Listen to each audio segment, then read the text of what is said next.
Hello everybody, I'm William Osman from farmerleaf.com, and today I'm going to talk about pruning.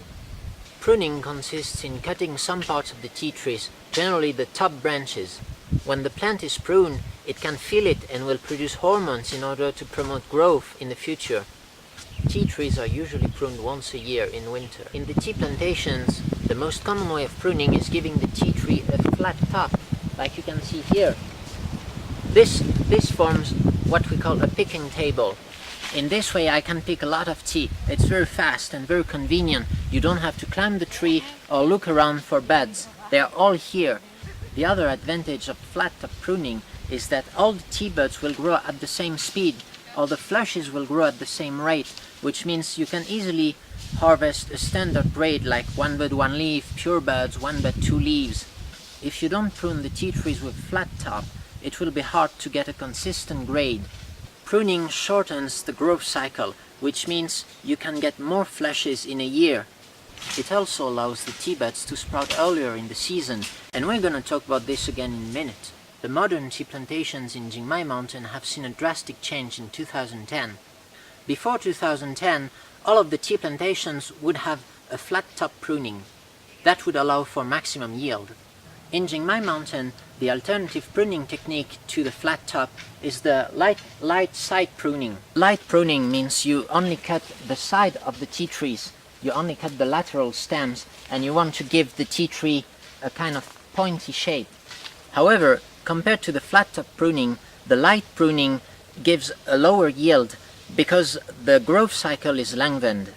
It also makes the harvesting process slower, because you have to spend more time looking for the tea buds hiding in the tea trees. And they don't grow at the same rate, which means you won't have a standard grade.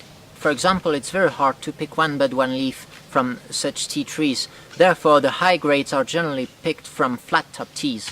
Yet it is generally acknowledged that tea from light pruned tea trees is of superior quality to tea from flat top trees. This is quite obvious when you get the fresh leaves. The fresh leaves from the light pruned trees tend to be tender, and after processing tea, it tends to be brighter and have more white buds. Here you can see two different types of pruning in the same tea plot. On my side, these tea trees have a flat top pruning. We're in winter right now, and apparently they haven't been pruned yet. In the background you can see light pruned tea trees. Why would the farmers apply two different pruning techniques in the same plot? Because they are clever. In early spring, tea sprouts earlier or later depending on two factors: temperature, which is mostly related to altitude, and pruning technique. Now you're starting to see the point. If we prune the tea trees all in the same shape, that means all of them will sprout at the same time, and we don't have the workforce available to harvest them all before the flush turns old. By flat top pruning some of the tea gardens in winter, it allows to advance the growth cycle. These flat top pruned tea trees will probably sprout in early to mid-February, while the rest of the tea gardens will sprout in mid to late February. This will allow the tea farmers to start picking tea earlier and will hence lighten the work charge during the main peak of the early spring season. However, we just said that the tea quality was different between flat top and side pruned tea trees, and that's why generally the tea farmers only harvest the flat top tea trees twice during the early spring season. They don't harvest the subsequent flushes because few tea buyers will accept it. They are definitely of lower quality, especially in late spring. They give very dark leaves with very few silvery buds. I'm always amazed by how agriculture shapes the landscape.